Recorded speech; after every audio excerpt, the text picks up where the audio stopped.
السلام عليكم ورحمة الله وبركاته، اخواتي الكرام. يا رب دايما تبقوا بخير وعافية وسعادة، وحشتوني كتير جدا.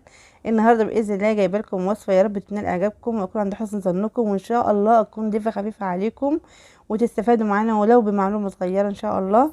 النهاردة الوصفة تقليدية بس فيها تكات حلوة قوي ومليانة فيتامينات ومعادن وكالسيوم وحلوة قوي، هتعجبكم ان شاء الله. جربوها وادعولي. بس اهم حاجة ما تنسوش في الشير واللايك والاشتراك في القناة وفعلوا الجرس عشان يوصلكم كل جديد مننا، وشيروا الفيديو عشان غيركم يستفيد. السلام عليكم ورحمه الله وبركاته. يلا بينا على طول ندخل في الوصفه. معاكم 3 معالق سكر، عليهم ذره ملح، وعليهم فانيليا، وكوبايتين لبن، ومعانا 2 كيلو دقيق. الحبه الكامله او الدقيق الاسمر. طبعا جميل جدا وحلو قوي. طعمه مختلف بسيط جدا، بس والله العظيم فوائده حلوه قوي. هنعمل مع بعضنا النهارده الكسكسي او البرغل. بس بصراحه مش عارفه بعض البلاد العربيه بيسموه ايه عندهم. بس ان شاء الله لو حد موجود معانا ويعرف الاسم يقول لنا عليه عشان نتعلم من بعض. هنحط اللبن رشه رشه، ونقدر نضربه مع بعضنا بايدينا كده عشان نقدر نعمل حبيبات. ولو عندك كبه يبقى جميل جدا وهيساعدك قوي في موضوع الكبه، هيوفر عليكي مجهود كبير. زي ما انتم شايفين كده انا برش رشه رشه عشان اقدر اعمل اندماج مع الدقيق الناشف بالطري ويعمل معانا حبيبات صغيره. لو عندك الكبه بنفس الطريقه دي حطي الدقيق وحطي برضو رشه رشه مع الضرب بالكبه، فان شاء الله باذن الله هيطلع معاكم احلى من اللي انا بعمله كمان. اهم حاجه خدي بالك معيار الميه ما يزيدش معاكي عشان ما يبقاش عجينه. هنحاول نبس كتير قوي كده في ايدينا زي ما انتم شايفين كده بالظبط. عايزه اقول لكم كميه الفوائد الموجوده في الوجبه دي حلوه قوي. بما ان اولادنا بيحبوها واحنا كلنا بنحبها، فليه ما نستغلش الحاجات اللي فيها دي ونقدر نغيرها للافضل والاحسن. فاحنا بنحاول نتحايل على الاكل عشان نقدر نستفاد اكبر كم من الفوائد والفيتامينات اللي تخش جسمنا. ومعنى كلمه يتحايل يعني نقدر نتعامل مع الاكل بكل الطرق، نشيل من ده ونحط في ده، او نشيل حاجات ونحط حاجات. هي كده، فاحنا بنتكلم ونقول بنتحايل على الطعام او بنتحايل على الوجبه بحيث ان احنا نغير منها. نشيل المضر ونحط النافع. تمام. اتمنى تكون ان شاء الله المعلومه وصلت. عايزه اقول لكم المخروط اللي عملناه الفيديو اللي فات برضو ممكن تعملوها بنفس الطريقه باللبن. احنا كده جايبين غربالين، ده الغربال الكبير ابو فتحات ضيقه، وده غربال صغير بس فتحاته واسعه. فعايزاكم تفرقوا بين الاتنين، وممكن تجيبيه صغير بس فتحاته ضيقه زي الكبير. اهم حاجه تاخدي بالك من الفتحات. تمام. دي مهمه جدا، بلاش الفتحات الواسعه. انا كده اهو بنزله قدامكم زي ما انتم شايفين. طبعا واضح تماما البرغل نازل اهو او الكسكسي.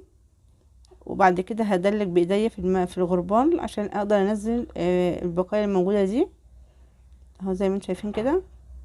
طبعا لو عندك كبه الموضوع ده منتهي تماما، مش هتلاقي الموضوع ده خالص معاكي. الكبه جميله جدا وموفره وحلوه قوي، موفره في الوقت وفي المجهود، حلوه. فبجد هاتوها ان شاء الله باذن الله. المره الجايه هعملها معاكم في الكبه باذن الله. ويبقى كده عملنا معاكم اللي هو بالكبة او من غير الكبة، يعني كل واحد حسب قدراته وحسب الموجود معاه والمستطاع ليه. طبعا زي ما انتم شايفين كده الحبة الاخرانيين دول هنحط عليهم شوية دقيق، بس هنحطهم دلوقتي تاني في الوعاء دي او في البولة دي. وهرش عليهم شوية دقيق زي ما انتم شايفين كده، وهبسهم تاني عشان اقدر ان انا افرولهم واخليهم حبيبات، عشان المية زايدة شوية في دول. تمام.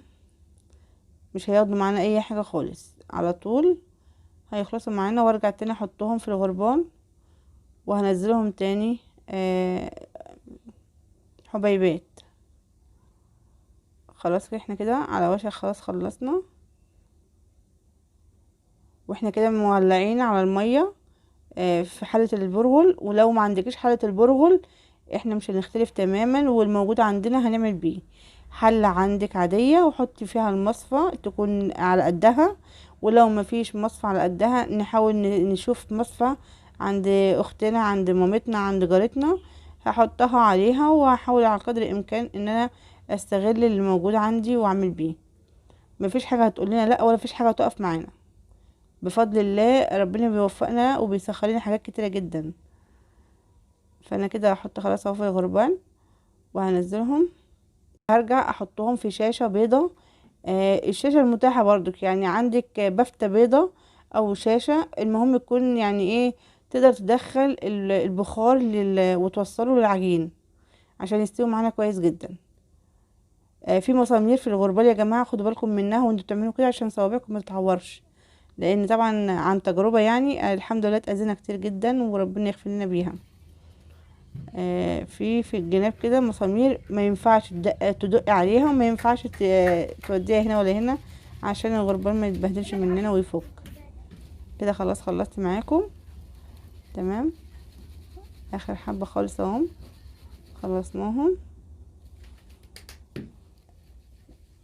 ان شاء الله باذن الله الوصفه هتعجبكم كتير جدا، ولما تعجبكم ادعولي دعوه حلوه كده من قلبكم، وربنا يا رب يستجاب مني ومنكم ان شاء الله.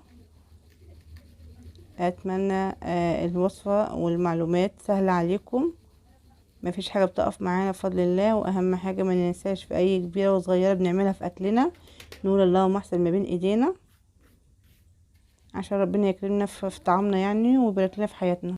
الاتقان في حياتنا، في تعاملنا، في معاملتنا، في كل حاجه بجد حاجه جميله جدا، وبتكوني سعيده جدا لما تعملي حاجه بايديك لبيتك وبتكوني موفره ليها، وبتفرق كتير جدا والله يا جماعه، بتفرق كتير جدا. جربيها وادعيلي. اهو خلاص دول مش هيسكروا طبعا لما هدخلهم جوه الكسكسي او البرغل، فمش هيبان خالص ان في حبيبات تانية اكبر من الاولانيه.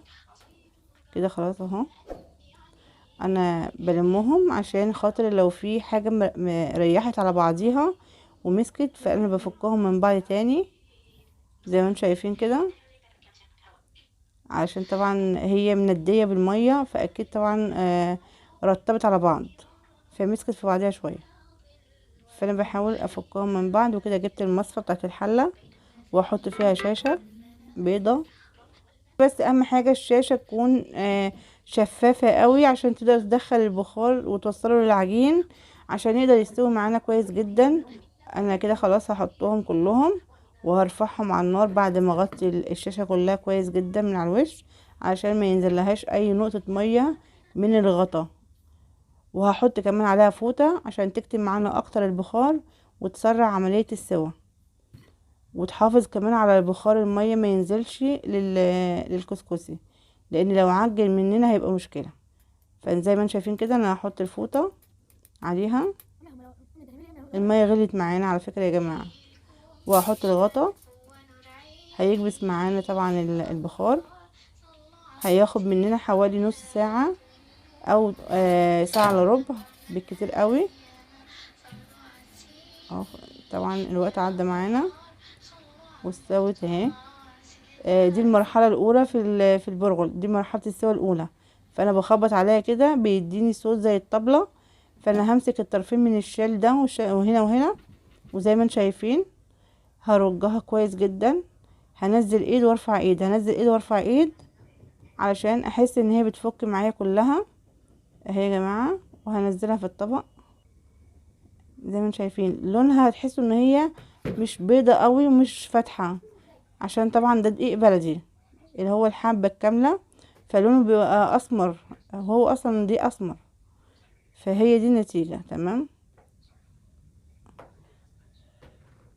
انا هرش تاني، لازم المرحلة التانية يا جماعة من السوا بتاعها لازم احط تاني عشان يطلع طري معانا قوي ويبقى جميل جدا وهيعجبكم ان شاء الله.